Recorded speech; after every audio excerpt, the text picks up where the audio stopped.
Welcome to this explainer. Today, we're cutting straight through the marketing fluff, skipping past those endless online debates, and ignoring the noise to uncover the true data-backed reality of electric vehicles. If you've been wanting to move beyond the flashy headlines and actually understand what happens to your wallet and your peace of mind when you switch from a combustion engine to battery power, well, you are absolutely in the right place. Let's kick things off with a massive paradigm shift. Think about it. For over a century, the cost of moving from point A to point B was dictated to us by one single, constantly fluctuating number on a petrol station sign. But transitioning to an EV, that changes the very nature of the expense. Moving from the pump to the plug means you're taking an external, uncontrollable cost and turning it into a manageable, personal choice. It's really no longer about what's the price of fuel today. It's all about choosing your energy source. All right, let's dive into our first section, the new EV economics, and what this means for your wallet. We're going to jump straight into the massive financial variables of this new landscape, because understanding where your energy comes from is literally the key to unlocking savings that traditional gas cars just can't touch. Looking at the data for the cost to drive 100 kilometers, the spectrum is staggering. On one end, if you're charging up from your own solar panels, you're looking at just 90 cents. Using a home wall box on a cheaper night tariff, that's a highly manageable €3.30. But now, compare that to our petrol baseline of €11.94. And here's the catch. Look at the bottom line. If you're relying entirely on high-speed public DC fast chargers, your cost skyrockets to €12. That matches or even exceeds the cost of petrol. The takeaway here is crystal clear. EVs are an absolute financial cheat code if you can charge at home.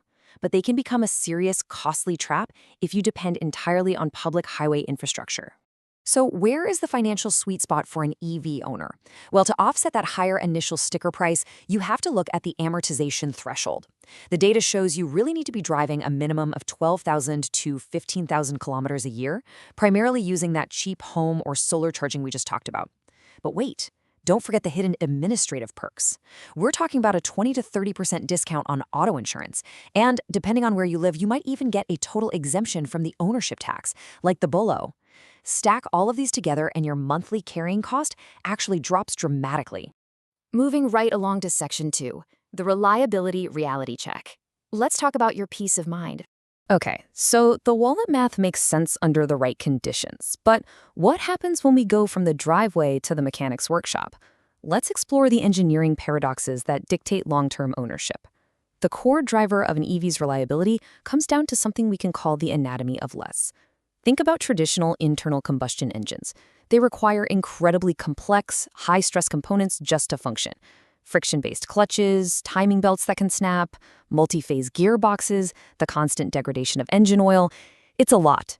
By simply stripping away that high-stress combustion process, the EV architecture inherently eliminates the most common, catastrophic mechanical failure modes you've probably dreaded dealing with at the shop. And this mechanical simplicity brings us to one of my absolute favorite Trojan horse facts of EV ownership. It's the concept of freni protetti, or protected brakes. See, because an electric motor can literally run in reverse to act as a generator, slowing the car down while recapturing energy, the physical brake discs and pads are shielded from the extreme high-temperature friction that destroys them in a normal car. The electric motor is doing the heavy lifting. The result? The physical brakes on an EV barely wear out, which drives your routine maintenance costs down by an incredible 40 to 50%. Now, we aren't just going to rely on mechanical theory here. We need hard data. To truly understand EV reliability, we turn to the 2024 ADAC report. Germany's famous Yellow Angels analyzed a massive 3.6 million real-world roadside assistance interventions. Honestly, this is the most rigorous statistical baseline available for vehicles in the 2 to 4 year age bracket.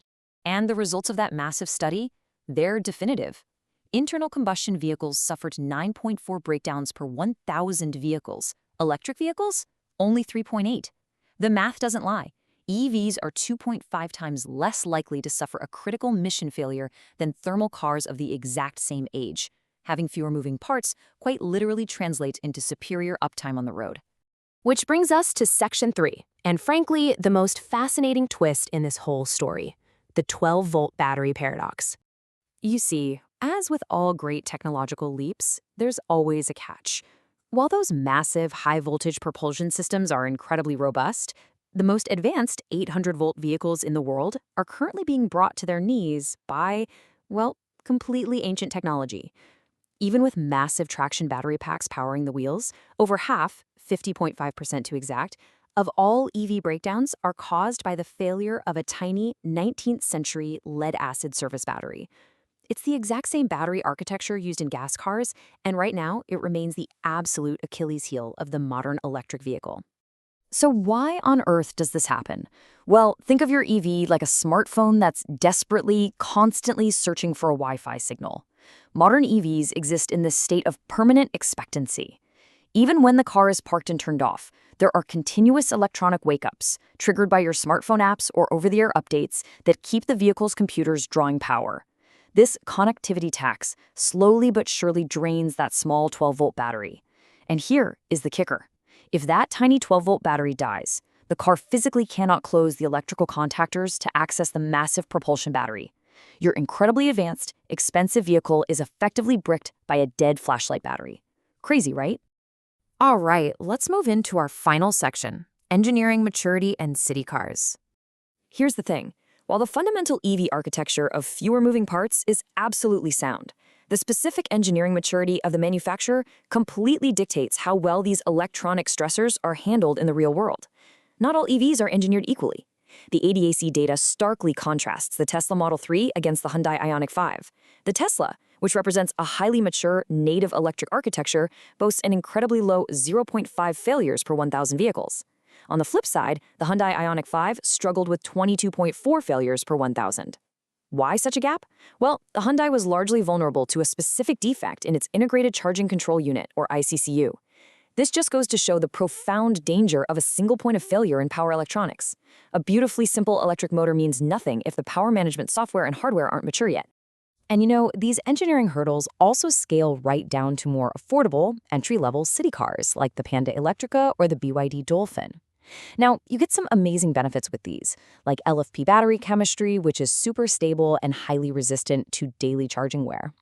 But there are trade-offs to hit that lower price point. You often get simplistic, passive air cooling rather than advanced liquid heat pumps, which makes the battery much more sensitive to weather. They also tend to use physically smaller 12-volt batteries to save on space, making them even more vulnerable to being drained by smart features, not to mention occasional early software bugs that need over-the-air updates to patch. So, how do we actually synthesize all this data into something you can use? The sources basically point to 3 golden rules of EV reliability to help you diagnose a vehicle's long-term viability before you ever sign the papers.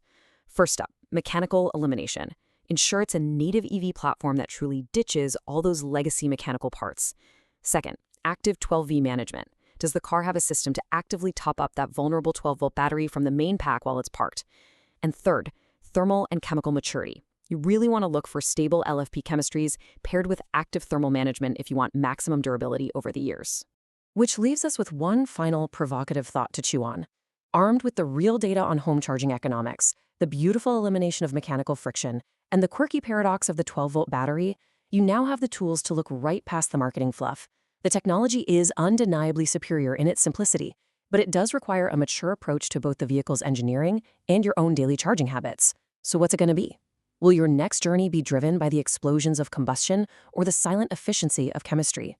Thank you so much for joining us on this explainer today to dig into the data and form a truly accurate understanding of this incredible shift in human mobility. Until next time, stay curious.